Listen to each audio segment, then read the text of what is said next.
I've been awake since 4 a.m. watching these shows because I am a professional and because we are professionals who professionally do our professions. Let's get into this. Roll intro.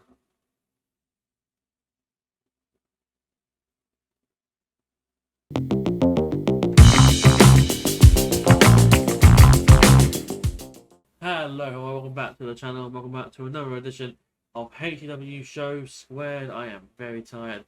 The show where we take the usual format of the HCW Show podcast, the one that's now debunked, and we expand it to the power of, you guessed it, two. My name is Dan, DP, or we all say DPZ. Yeah. And before we get into anything, let me just go ahead and quickly say, give us a like, a subscribe to the channel, comment on the video, say what you like, say what you dislike. Do you want to see less of me? Do you want to see more of me? Well, no, not that one. Do you want to see less of me? Do you want to see Rate appear more? Do you want to see Frozzy appear more? Who knows? Do you want to see other shows covered on this? I mean, it's not really open for that, but it was other like weekly shows and stuff. Like I might check out if there's an appeal for it. But other than that, please give us a follow on the platforms above me here as well. Over there we go. Our Twitch is there, our Twitter, X, our Instagram, our Threads, and our Facebook. Everything is there. Give us likes on there, give us support on there, show us some support. We love you all and we appreciate you all who take the time out of your days to watch our videos and to watch our content and to provide interaction. So we know that we're not just speaking to the void. There's no one out there in the massive void of space. But yeah, getting on to the review itself. NXT for the 14th of November. So we kick things off straight away with a segment that was filmed earlier in the day. So Chase U appear in the parking lot of NXT and it ends the arena for the show. Andre Chase seems out of sorts though with this ongoing investigation thing. And that's basically all that is, that bit. Then we go to the actual show itself, or the ring, sorry. Where we have our first match of the night, which was the NXT Tag Team Championships. We had Chase U, the champions, Andre Chase and Duke Hudson defending against the family. Tony D'Angelo and Channing Lorenzo Stacks. Whatever. The family win with the bada bing, bada boom. So we have new champs. I rated 3 stars. I've got to be honest, I'm a member of Chase U, unofficially, of course. I do enjoy their work. But I'm not the greatest in-ring competitors, and neither the family, by that extension. I did not have this result happen in the way it did. To just reduce Chase U's reign to a measly, 2 weeks? 1 week even? I can't remember. I don't even remember when they won titles now, so it's a shame to see it happen this way. The match was alright. It was nothing special, and like I said before, it was just surprising to see titles change hands so quickly after they'd already changed hands. I did think though that there would be some involvement with the ongoing, case in Chase U, but I guess we'll see where that goes. Because now they've got no titles and they're more free, I guess, to pursue whatever this is. We then got a Supernova Sessions. I was going to do a bit for this, but I'm too tired, so I'm just going to skip past it. Basically, it's just Alpha Academy, and Chad Gable announces himself to be the next challenger for the Heritage Cup trophy. Following from that, we go into an Iron Survivor qualifier. So these were picked out by Lita this week. Last week was Mick Foley. This week is Lita. She chose Lash Legend and Roxanne Perez. So, foregone conclusion, obvious result. You're going to win. Lash Legend wins with a chokeslam powerbomb. 2.5 stars I rated this. How do you take a concept like the Iron Survivor match, have a potential combatant in the match like Roxanne Perez, and put her against slightly above jobber status Lash Legend, and still have Roxanne lose. You put in interference that not only decreases the match quality but also lessens those involved in the match. I get that it's a metaphors thing, but adding metaphor, adding Kiana James, you just overbooked a fairly standard match. It was fine. It was average, I'd say. But I'd also argue that I wouldn't have rated this the way I did if it wasn't Roxanne in the match. Say it was like Kiana and Nash. That's probably getting a 2-star. So Roxanne did, add some quality to this match. We go on now to a Warriors Tea ceremony with Xia Li and Lyra Valkyria. Basically, Xia Li invited Lyra Valkyria to a Warriors Tea ceremony for reasons. Basically, it's a tradition of Xia's ancestors that before war, the warriors would sit down to have tea and to show respect to each other. Basically, Lyra does not want to partake in this. Not in like a oh, I hate this, or I'm not a fan of your culture and whatever. Like it's not like that. It's more just a case of she's uncomfortable and doesn't really want anything to do with it. At this stage, she wants to just focus on being a champion and she wants to just focus on training, preparing for the match. Whereas Xaya's doing this whole shtick. Not shtick, that's the wrong word. But yeah, I did kind of zone out for this. Like I said, it was early morning. I just wasn't paying attention properly, and that's on me. That is on me. I just felt it was a bit dramatic for my taste. But I respect what they're going for. And shout out to those pan flutes that were playing in the background because that was good stuff. Good stuff. Move on to an interview with Carmelo Hayes and Trick Williams, Trick Mello Gang. Trick explains that he and Carmelo discussed the punch from last week where Trick blatantly punched Carmelo and that it was an accident. Carmelo is hesitant to agree, but does. Carmelo then insists that he didn't attack Trick and that a lie detector proved he wasn't lying. Mackenzie Mitchell, the interviewer, questions him on this lie detector because we haven't seen this on media, on TV, whatever. But Carmelo quickly shuts her up and just carries on with what he's saying. Carmelo then says that he'll be in Trick's corner for his match tonight against Joe Coffey. We go backstage into the women's locker room. In comes Kiana James to everyone else. She brags about costing Roxanne her spot in the Iron Survivor. Some of the women agree with what she did, but one who doesn't is Gigi Dolan. But Gigi is cut off by Ariana Grace, who is condescending towards her, and the challenge is made. Ariana is very entertaining. You can see where she gets it from because obviously her dad is Santino Marella. So it's not cringe like Santino was. It's more self-aware of what it is. It's good. It has legs, but I don't know if it's a long-lasting gimmick because I don't know how long that can last in general. But it's fine for now. We get an interview with Bron Breakker. Bron explains that he does not feel bad about what happened last week to Paul Magna and Mr. Stone. And he claims that he only did what he always does, which is break people. In comes Dijak. Dijak says that Breakker can't break him. Breakker warns that he wouldn't want Bron in the Iron Survivor match, and then Dijak wants the challenge. Cool. We get now the second of 2 Iron Survivor qualifying matches. We have Joe Coffey and Trick Williams. This was again picked up by Lita. Trick wins with the flash high knee. I rate this 3.25 stars. Trick makes it into the Iron Survivor that joins Dijak. Dijak?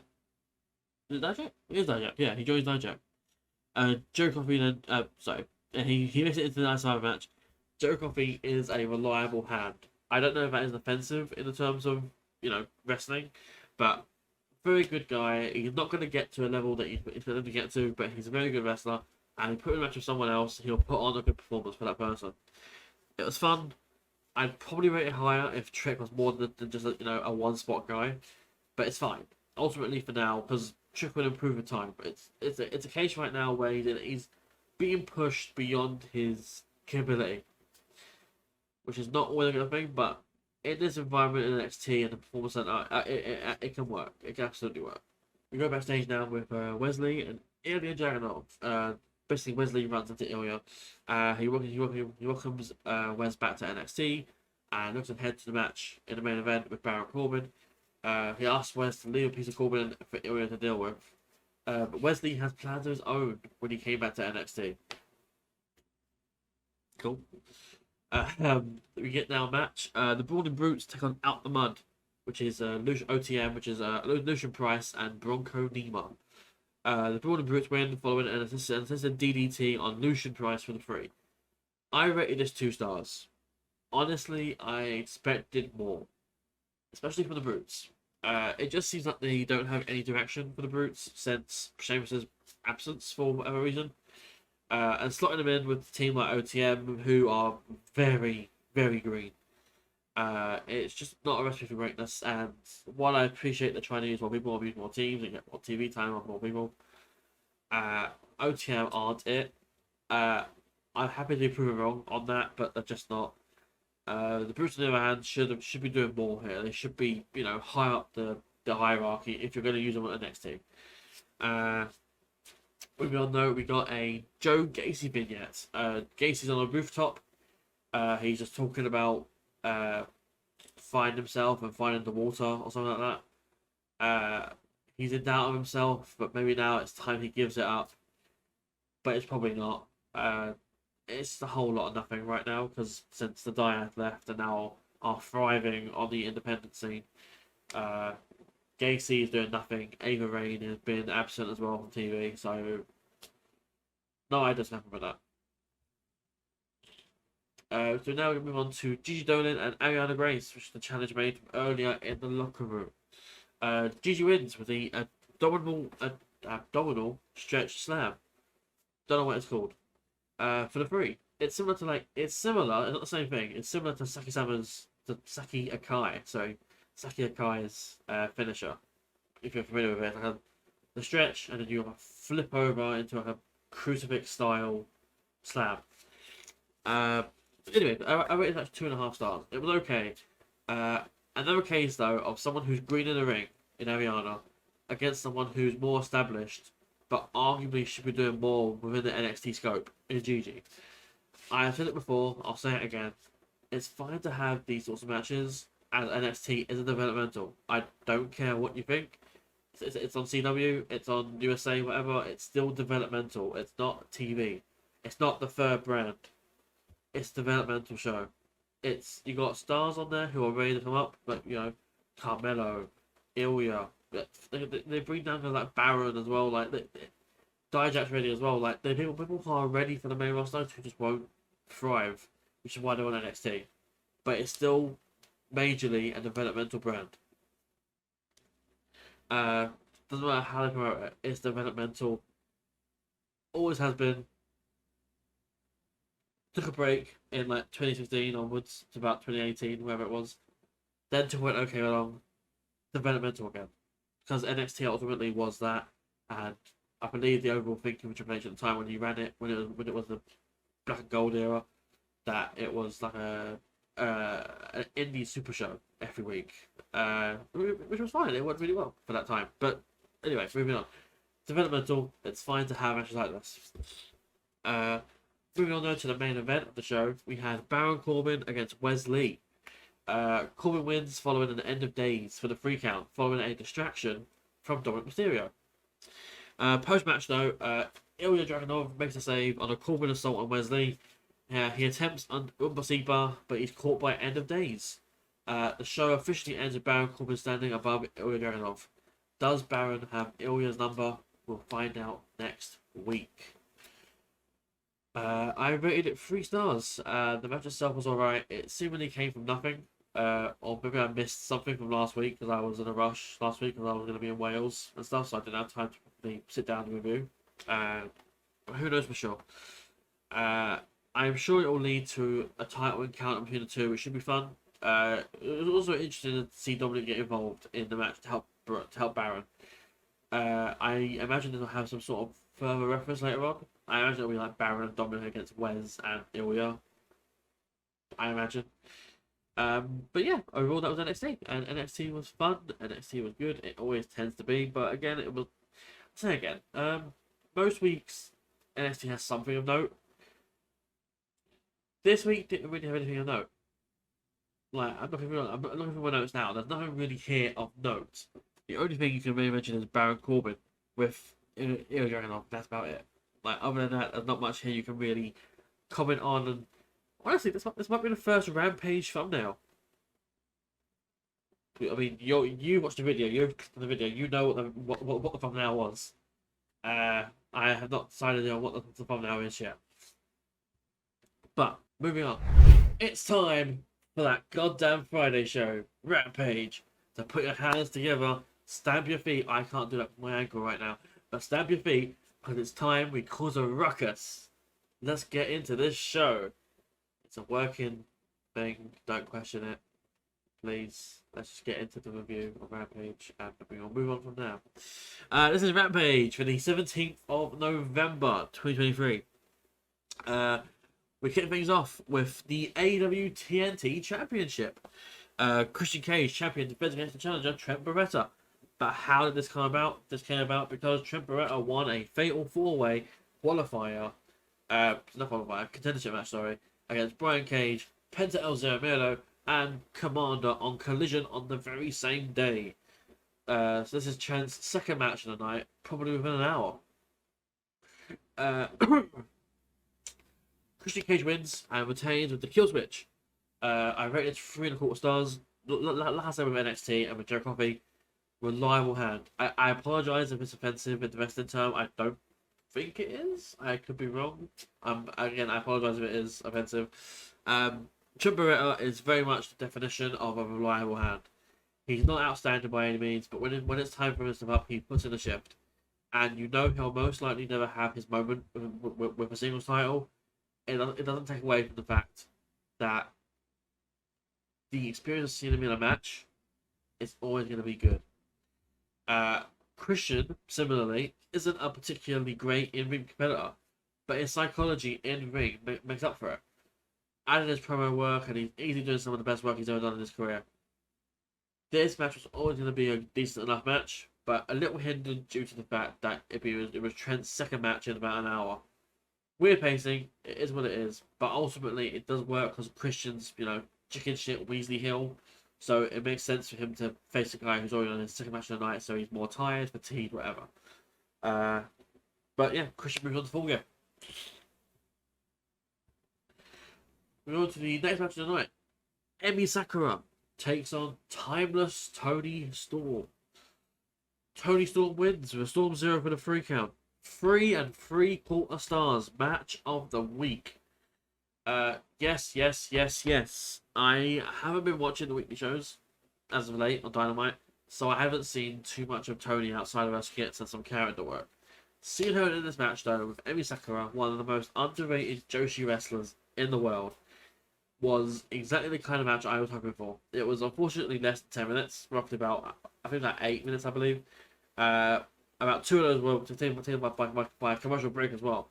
So what we did see in the match was great. I imagine if there's no ad break and longer, it might have gone to a 4.5, maybe, I don't know.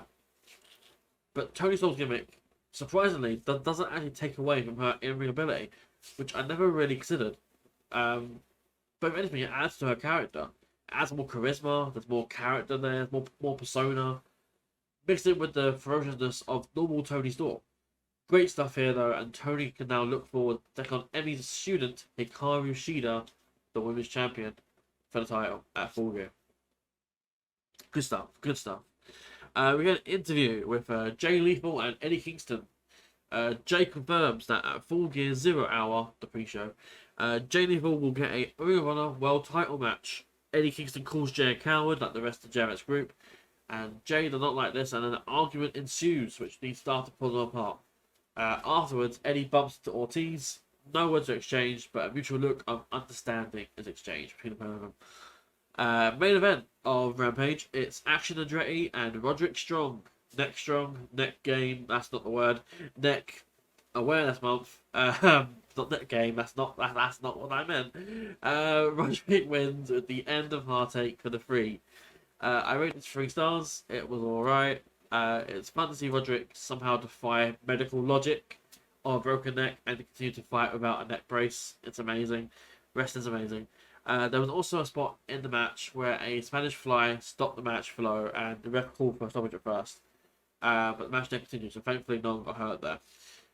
Action Andretti, though, is one of those guys who can only do one style, and it works when you don't see it for a little bit, so I don't mind seeing Andretti in this role here.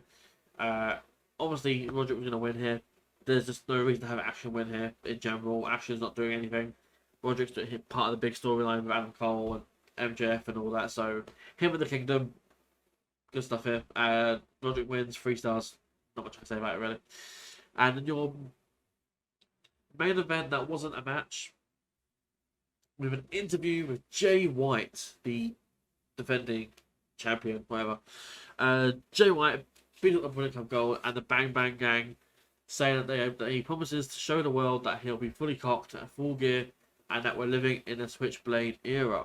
In comes MJF, who full-on attacks Jay White. He's going for him when Juice Robinson appears out of nowhere for the save. We then go back to the commentators for a moment, and then we come back to the action. Jay White is crawling back into the interview area on the room they were in. When MJF appears over a bloody Juice on the floor, MJF's holding up a giant TV screen. He's about to slam him down onto Juice. He sees Jay though and throws the TV at Jay, and Jay retreats. And then MJF gives chase to Jay. Jay retreats to the ring where MJF catches up with him and beats down on Jay. In come the Guns, who also get a beat down from MJF.